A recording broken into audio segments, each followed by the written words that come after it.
Right, that's it. It's official. Liam Rosenior has gone.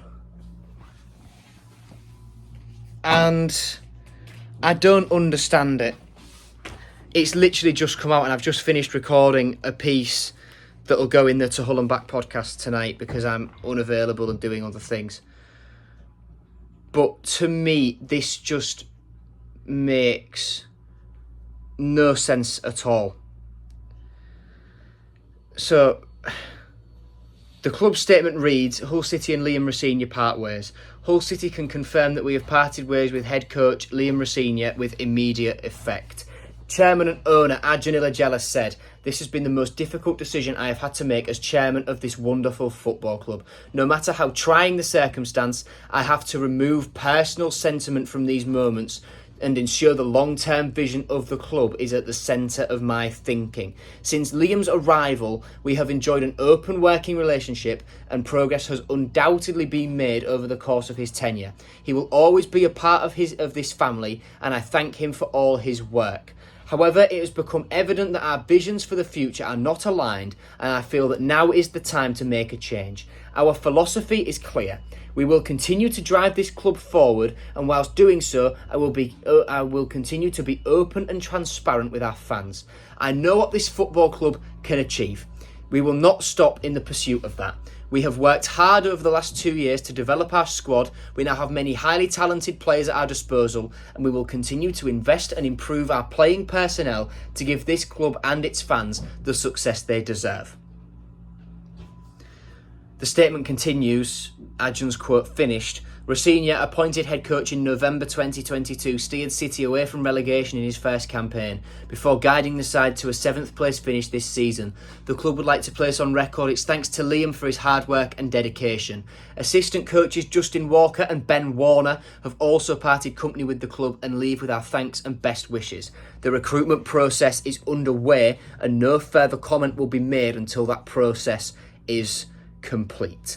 This to me seems mental because we've had the best finish since we dropped out the Premier League, 7th place in the Championship. This is our highest finish since 2017. And Hull Live have said that the timeline was Adjan had a lengthy chat with Liam Rosenior on the phone following the final championship game of the season on Saturday. Standard procedure. They had a meeting after every game. The owner said he would meet with Rosenior in person on Tuesday at the stadium. The two then held these discussions with Rosenior being informed that his contract was being terminated. As far as we understand, Rosenior did not know he was meeting the chairman to be dismissed. This is a terrible, terrible decision. The feel-good factor at the club has been well and truly ripped to pieces with this. And I don't understand, like I said, I don't understand the rationale behind it. It's a stupid, stupid decision.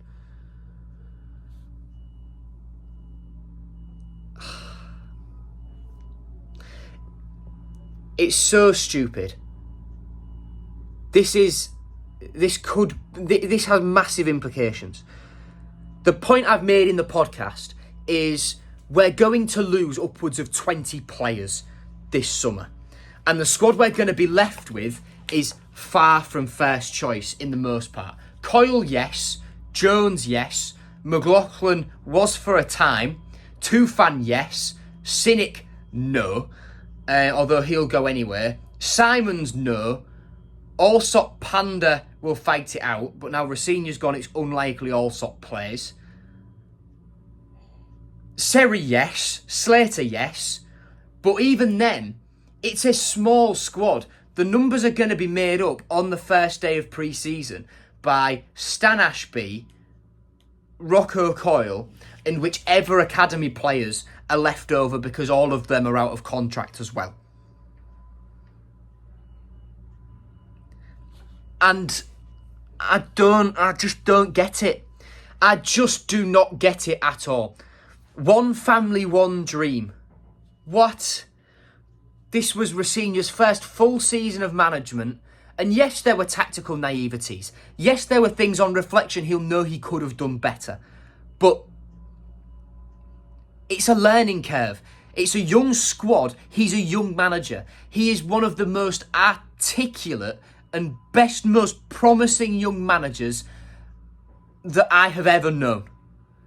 He's a man who loves this club, loves this city, has a connection with the fans, who the fans love, who all the players loved.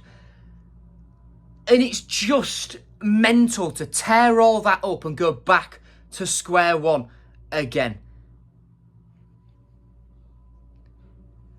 And look, we might well be sitting here in a week's time looking at, for example, Will Still coming in. He wants to be in England. He wants to be at an ambitious championship club or a low-end Premier League club, and he's just left Stade de Reims in France.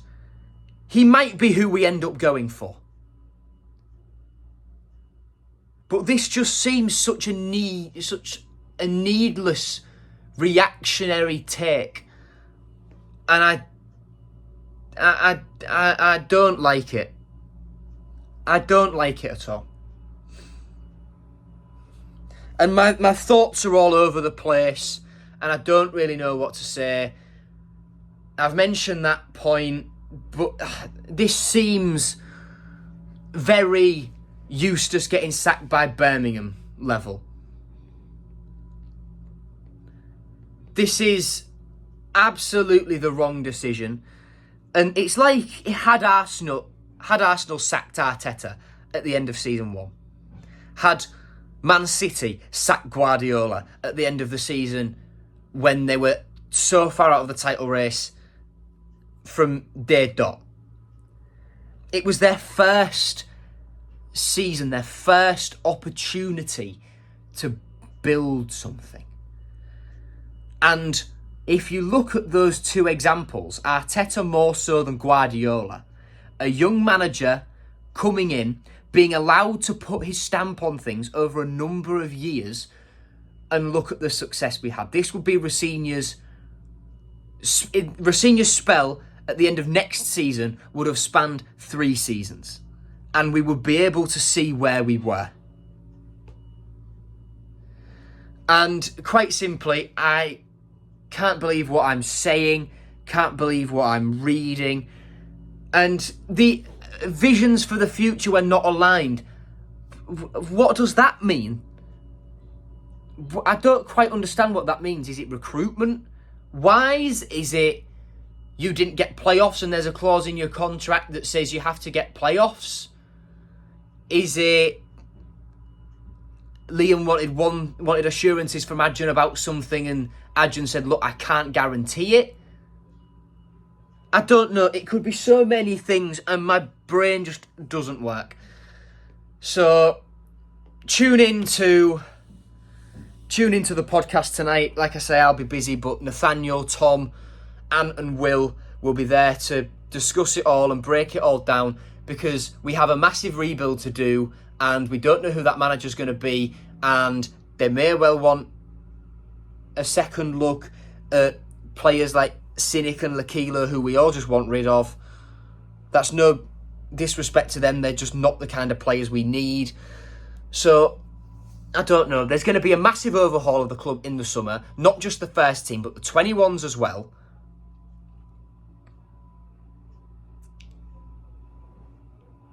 And I'm genuinely shaking. I don't know. I don't understand it. There are so many questions that Adjan and Tan need to answer, and they need to do that as soon as possible. Whether it's a press conference. No, the only way is a press conference. I don't want the pair of them sitting down, quite frankly, because then they can steer the discussion in whichever way they want. Get themselves in front of the countries and the world's press. I want Sky there, The Athletic there, BBC. I want all our local sources, first of all. Whether that's, the Gazette, Holderness Gazette, whether it's just little local Hull radio stations, like Adi from Tigers Pop, for example, Sky, The Athletic, ITV, BBC. Who else is there? You know the names. You know who I'm referring to. And I think it would also be very, very interesting to get them in front of fans, Fans who want an answer. I think if there's ever a time for an emergency supporters committee meeting, it has to happen now, quite frankly. And look, we could be sat here in a week and we've appointed Will Still and we think, okay, this might be worth it. But I still don't... This is 18 months of progress undone. And it's a total public relations mess. As Graham Cannon's just put on here, by the looks of it, nobody lined up to come in immediately. Absolute PR disaster. Another point, from singing with City fans after a fantastic game against Premier League side Ipswich to being sacked just 10 days later. Ballsy or awful decision, time to wait and see. But yeah, we need explanation on the visions not aligning for the future point. What were the specifics in that? We need to know the detail. Adjan said he wants to be open and transparent. Put your money where your mouth is. Let's see it, because I think this has the potential to be, and it looks that way at the moment, Adjan and Tan's first major balls up of things here at Hull City. Shotter was Shotter. Ultimately, right, it happened. There's no way of ignoring that. It happened. It looked like it had worked for a time. We were all optimistic it would work for a time. It didn't work. Cool, move on. Now, this is a totally different kettle of fish. And I could sit here rambling for an hour, but I'm going to call it there because I need to get ready and what have you. But we'll leave it there. See you later, everyone. And I'm going to go and cry. Goodbye.